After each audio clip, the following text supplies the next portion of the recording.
Good evening, everyone. Kraft Hockeyville sponsored an officials clinic at Marquette's Lakeview Arena earlier tonight. 16 area officials, one was 12 years old, went through a number of drills, including skating, calling a penalty, saying a goal is good, and face-offs before several NHL officials.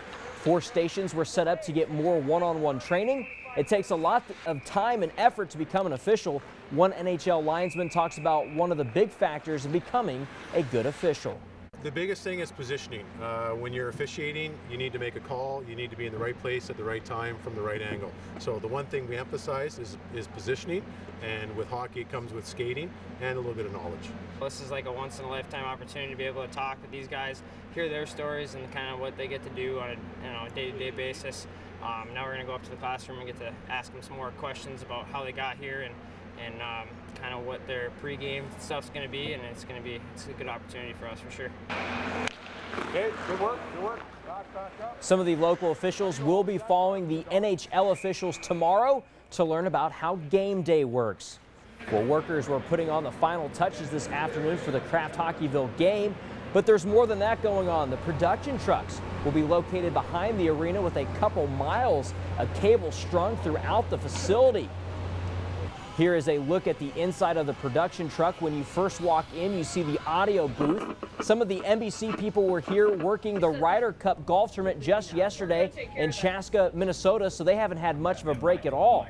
This is the bigger control room where most of the action happens, and there's a third room with other equipment.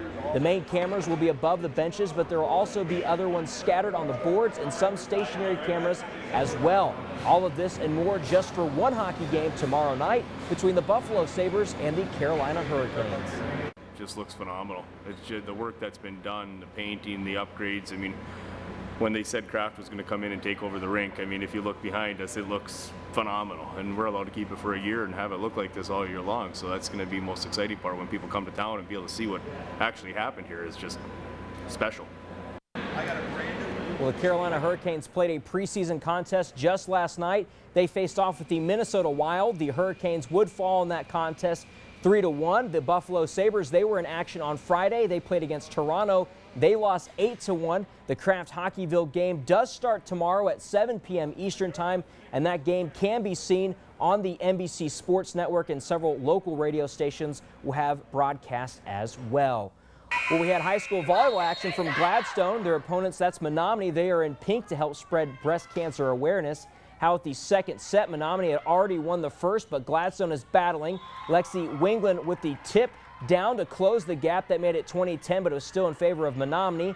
We're still in the second set. Menominee got one back on track. Here's the set from Plotchik to Karina Anderson, who records the kill. Menominee leads set number 2. They also took set number 2. And set number 3, there were Gladstone players trying to get blocks around. And finally, it's Sage Sisson with a final kill on that one to grab a point. However, the day belonged to Menominee as they get Gladstone to hit 4 times.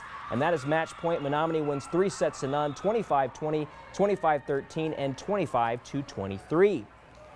We'll check the scoreboards for more action that's going on in the Upper Peninsula. Mid-Peninsula taking on Bark River Harris, and Mid-Peninsula Wolverines pick up a 3-0 win there, 25-19, 25-22, and 25-19 to sweep that match. Ironwood faced off with Bayfield, and the Red Devils get the sweep over Bayfield. Ishpeming and Manistee would need 5 sets to decide their winner. However, the Hematites would edge the Emeralds in the end, 3-2. And an update on Monday Night Football. It's 24-10. The Vikings in the fourth quarter. That game is slowly winding down. Sam Bradford finding some good targets in this game, playing very well. And also a good chance by the running backs, Jarek McKinnon and Mike Asiata, having big games in replacement for Adrian Peterson. And of course, for more sports scores and highlights, you can visit us online at uppermichigansource.com. If you told me at the beginning of the year that the Minnesota Vikings were going to be the #1 team in the NFC North, I don't know if I could believe you, but with their quarterback going out, but Bradford's done a nice job. Sam Bradford, a great pickup as well, and then Adrian Peterson falling, and then Jarek McKinnon and Mike Asiata picking up in replace for him. And some guys that you probably never heard of making big plays for Minnesota right now. Especially tonight with the Giants, they made them look pretty pretty bad. And that's that Minnesota defense. They've been Yeah. tenacious all the way They around. just couldn't score. You get to go to the hockey game tomorrow night, or is that Mike Ludlam? That'll be Mike Ludlam. He'll be there, and he's very excited about it. So I'm excited as well to kind of see what he's able to bring back. This is great for the UP. Absolutely. All right, Thanks. thanks.